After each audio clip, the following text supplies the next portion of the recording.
Today we're checking out the Mavic Air 2S. I'm gonna go ahead and just call this a review because the firmware should be pretty close to being final. This is completely unsponsored. It flies like an Air, but it has that 1-inch sensor that you get from the Pro. I believe this is the Fly More kit. Inside of here we get a bag. This is cool right here. Some DJI ND filters for H, 16, and 32. So what is that? 2, 3, 4, and 5 stops of ND. I believe you could also additionally get 64 to 512, I believe. So that'll give you all the way up to higher neutral densities for the really sunny days. Let's take a look inside the bag here. And we have our aircraft. It looks exactly like the Air. Looking at the two, they look very similar. I think the main obvious difference is the size of the camera, of course, but we also have sensors right here up top. So that's interesting. No sensors on the side like the 2 Pro does, but if we take a look right there, ooh, 1-inch sensor. The only downside about this 1-inch sensor is that there is no aperture control. The Fly More kit's gonna give you batteries, and these batteries last so long now that if you have 3 of them, you'll probably be able to fly for an hour and a half. Anyways, the security guard came here 5 minutes ago and said we can't film here, but that was nice of him to give us 5 minutes at least to just get this segment in, but we gotta move in. Look, we have Secret Service coming in to kick us out right now. They have guns, I think, so we should probably go.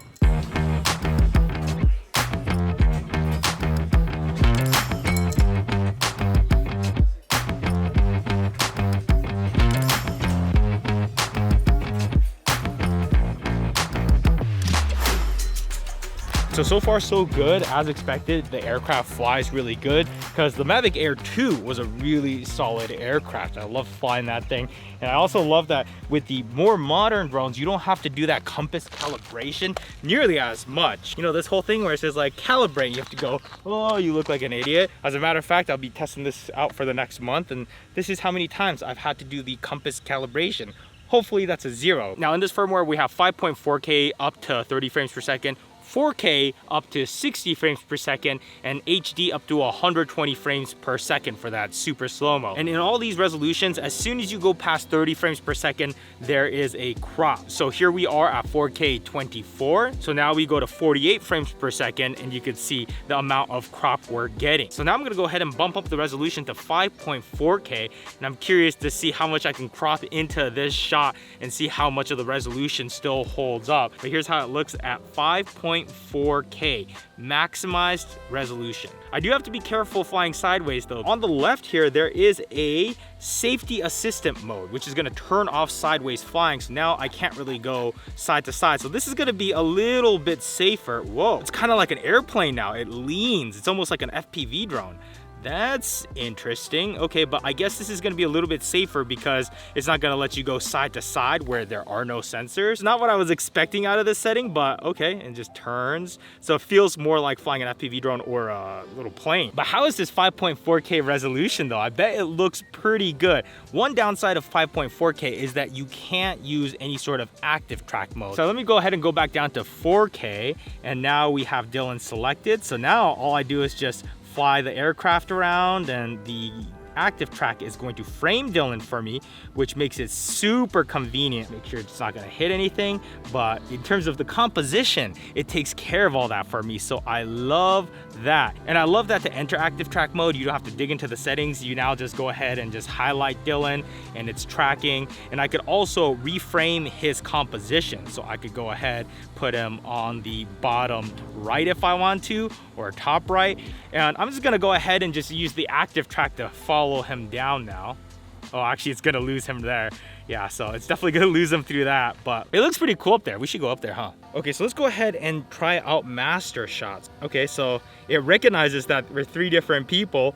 Okay, I've got Dylan selected. Estimated flight time 3 minutes. Whoa, okay. It's just kind of doing its thing. I don't really know what it's doing just yet. Interesting, it's zooming as it's flying. I don't know what it's doing, but it's cool. It seems like what it's doing is just getting all the different angles. I don't know, I'm kind of excited. The shots that it's getting actually seem pretty cool.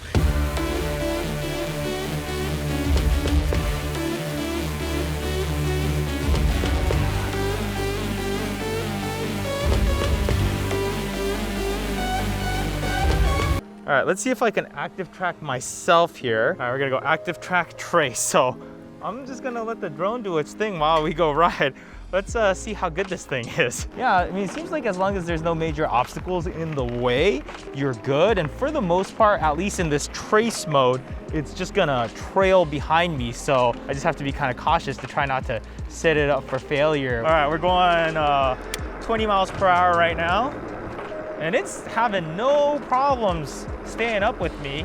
I'm a little bit worried about this wall right here, but so far so good. There's no obstacles nearby, so we can comfortably just let it go, do its thing. Dude, this is dope. The only issue here is the lack of dynamic range, but that's because I'm in the standard color profile. But there's also an HLG and a D-Log, which is gonna give you more dynamic range. DJI says the D-Log in here is gonna give us 12.6 stops of dynamic range in 10-bit D-Log 420. So that's pretty awesome. A lot of power in this camera, a lot of flexibility if you're trying to edit. I also thought that it was pretty cool that it automatically switches to 10-bit when you switch into HLG or D-Log, which makes sense because those are the color profiles that you're going to be grading, so you want as much color information as possible. Now we also have the option to go between H264 and H265, and usually H265 you go with if you're trying to save on file size or trying to get more information, but DJI actually says the H265 does both, smaller file sizes and more information. So if you're trying to get the best image quality out of this drone, then that's what they would recommend. And H264 is really only an option for the standard color profile. Once you go into HLG or D-Log, you go automatically to H265. It's a little crazy trying to fly this drone and ride this thing at the same time, but it's actually pretty decent. Ooh!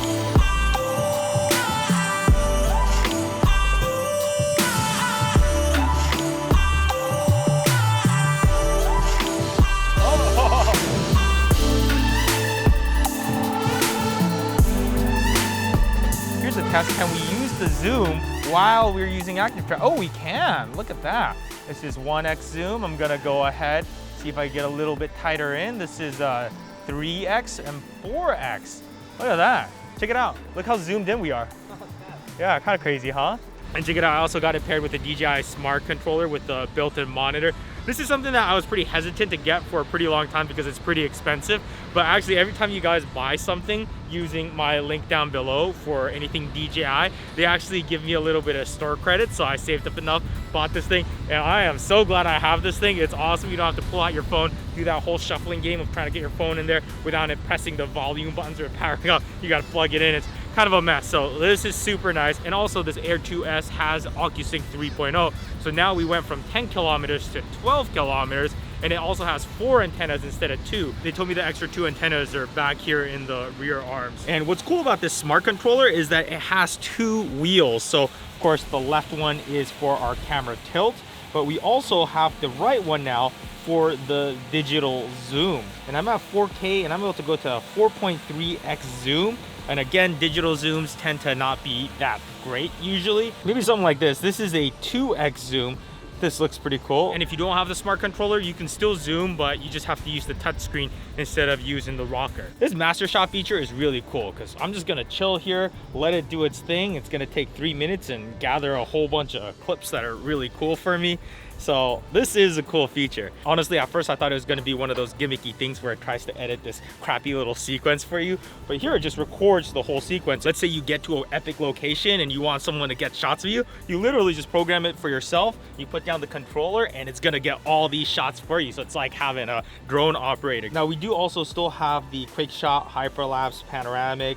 And quick shots is something that I am a big fan of, you know, the typical rocket, helix, and boomerang shots. I like helix a whole lot, so let's go ahead and get helix. This one's one of my favorites, and these always look so good, having these advanced camera moves done automatically.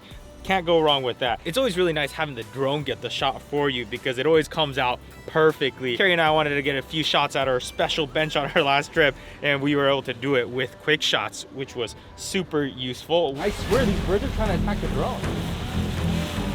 By the way, check it out, Peter McKinnon's new bag. It has that same kind of cool Peter McKinnon bag design, but it's smaller, so more useful for daily use. All right, so here's the C70 that we're recording with. All right, so this will just go in here. Yep, like that. Oh, hey, that's actually pretty impressive.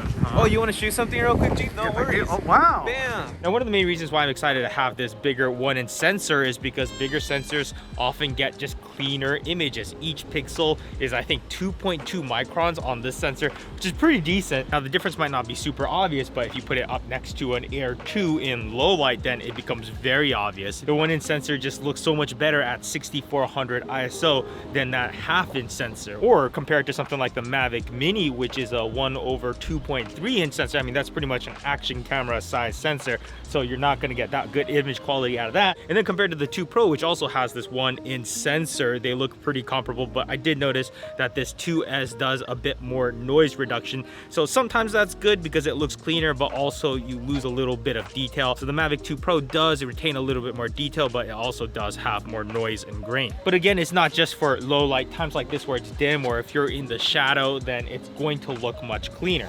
So I will take it. Now I believe it uses the same battery that came with the Air 2. DJI says you're gonna get about 31 minutes of flight time out of it. And what's cool is this little adapter thing came in the Fly More combo, and check it out. It's basically now a battery bank. If you want to charge your phone. Anyone got a dead battery? Dylan, your phone's always dead. Can you charge it right now? Yeah, you want me to charge it right now? Sure. Oh, your battery's dead because you're irresponsible and never charge your phone?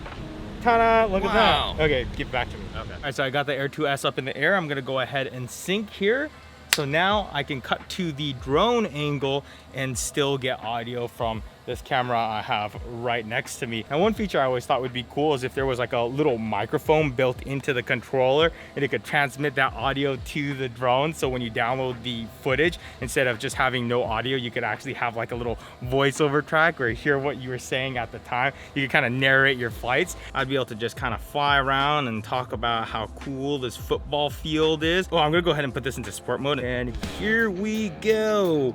Dun dun dun dun dun. There's some cool music. Yes. Is this intense? Is this cool? And yeah, not bad, huh? 41 miles per hour. Yeah, this thing's got some punch though. Let's see. Let's go this way. Must have had a little bit of tailwind because right now I'm stuck at about 36 miles per hour. Still not bad, but not as fast as 40. In normal mode, I'm getting about 32, 33 miles per hour. But let me go ahead and angle all the way up, and I'm gonna just see if I can hit sport mode. I'm going 40 miles per hour, and the camera angle hasn't dipped. So that's actually a really cool feature. You know what I'm talking about if you've ever flown the Mavic 2 Pro at high speed. You'll be flying, and then, you know, like right around this point, you would see the camera go gonk like that. But here, I'm able to maintain full speed and keep that camera up. So that is actually really, really nice. Oh, did I get a little bit of jello there? This 1-inch sensor might give us a little bit of that rolling shutter. Let's see here. Yeah, see that? I think that's only really gonna be if you have a really quick foreground cross, but see how if I go into sport mode and go sideways, see how bendy those rods look? So some to keep in mind, but in terms of overall flight performance, I've really liked what their newer drones have been doing. It's just easier, it's more confident, and it's just able to handle more wind. Let's go ahead and check out the depth of field of this camera. So let's go up there, say hi to Dylan. This is about a foot away from Dylan's face right now, so I probably wouldn't recommend it. At this distance, we're really getting depth of field. We're really seeing that 1-inch sensor with that f2.8 aperture. So the background's way out of focus, and if I throw focus to the back, Dylan goes out of focus. I'm gonna bring it back on Dylan. Yeah, Dylan's back in focus. So you can get depth of field out of this if you want, but I want to say if we pull back a little bit, I mean, realistically, you probably won't be getting much closer than this. And at this point, the background has a little bit of blur. I'll throw the focus to the background so we can see what the background looks like sharp. So anything beyond this distance, you don't have to be worried too much about the depth of field being too shallow. So that's actually a good thing. Unless you're going for depth of field, then you probably need to go with an Inspire, get that Super 35. So at this distance, pretty much everything's in focus. I mean, the deep background might be a little bit soft. And again, this is a fixed aperture, so you kind of get what you get. You can't really close down the lens or open up the lens like you can with the Mavic 2 Pro. Now, I did ask DJI why they didn't put that variable aperture inside of this camera, because if it did, this would have been the only drone I really needed. And basically they told me it was for weight saving. So the camera on this 2S is actually a lot lighter than the one found on the Mavic 2 Pro. So really this camera wasn't designed to replace the Mavic 2 Pro, but be a really good option to put onto something much lighter. You hear that? The drone's not even on. There's no battery. This is the wind pushing, so this just gives you an idea of how windy it is right now. I totally forgot that I didn't even put a memory card in there yet. It does have that 7.9 gigs of internal memory, so if you do forget your memory card, then it'll still let you record like it just did. 8 gigs isn't enough to get you through a whole shoot, but it's enough to save your butt once in a while. To download the internal footage, you just turn on the drone, plug in the USB-C, and it pops up as a drive on your computer. So pretty straightforward. Now here's where the lineup currently sits, and the new 2S is gonna sit right here in between the Air and the Pro. Now I really think that DJI did a really good job with the 2S, and actually if I could only have one of them, it would probably be the 2S because it has a lot of the capability that the Pro has, but it still has more of the convenience factors of some of these smaller ones. So let's go ahead and take a look at them. Starting with the Mavic Mini 2 is definitely my favorite if you're on a budget. It starts at $449, but it's still 4K 30, 10 kilometers of range. It's also sub 250 grams, so super lightweight. And I also like that it's USB rechargeable. So if you're traveling, you want to pack ultralight, you don't even have to pack a charger. Just plug it in via USB-C and you're good to go. I would say the biggest downside is that it doesn't have any sensor. It also doesn't work with my Smart Controller. It also has the smallest sensor out of the bunch with 1/2.3 inch, which is basically an action camera size sensor. The 4K 30 does look pretty good out of it, but good luck if you're trying to film anything in low light. Next up is the Air 2, comes in at $799, so it's almost double the price, but I would say if you can swing it, it's worth it because you get a more powerful aircraft. It's gonna be a bit faster, and you also get that 1/2 inch sensor at 4K 60, so it's a bigger sensor, better image, and also sensors in 3 directions, which is gonna be a big deal. And also we have a 34-minute flight time, which is a tad better than all the other Mavics in the lineup. And the reason why I would personally go for the 2S is it's $999, so a little bit more than the 2, but you get that significantly larger sensor. You have Ocusync 3.0, so better range, better sensor, 5.4K D-Log,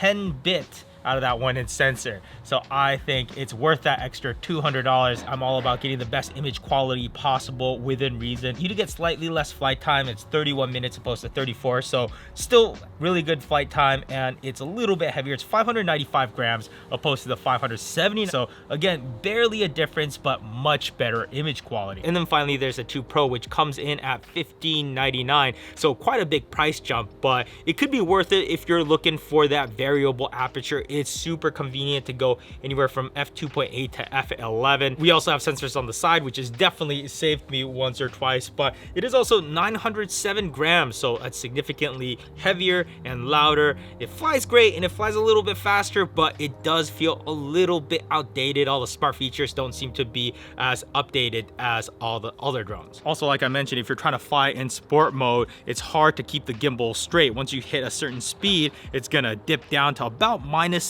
degrees in terms of your angle. So if you're trying to fly in sport mode and you don't want to worry about that gimbal doing that jerk, you have to have a lower angle. But I do love the ability of being able to turn the camera side to side, so you could be flying parallel to something and just have the camera kind of turn over and look. So that's real nice. And like I mentioned earlier, the gimbal on the 2S is nice because you can have it at a 0-degree angle, fly at full speed in sport mode, go 40 miles per hour, and it's still going to be able to get that shot straight on. You can also unlock this feature where you allow the gimbal to go up a little bit, so even past 0 degrees, and that's useful if you're trying to get kind of a low angle looking up at something. But at that point, then the camera will dip if you try to go too fast. But if you're doing a maneuver that's just going side to side or just backwards, it could be a really cool shot having the gimbal face upward a little bit. Anyways, thanks for watching. Links and stuff down there in the description. I think it's starting to rain, so I better get inside. Let's go ahead and cut to the outro. See you guys later. On behalf of the Potato Salad crew, thank you for tuning in. And if you're new to this channel, please hit the subscribe button. It's totally for free, no guarantee. And we'll see you in the next one. Peace out, everybody!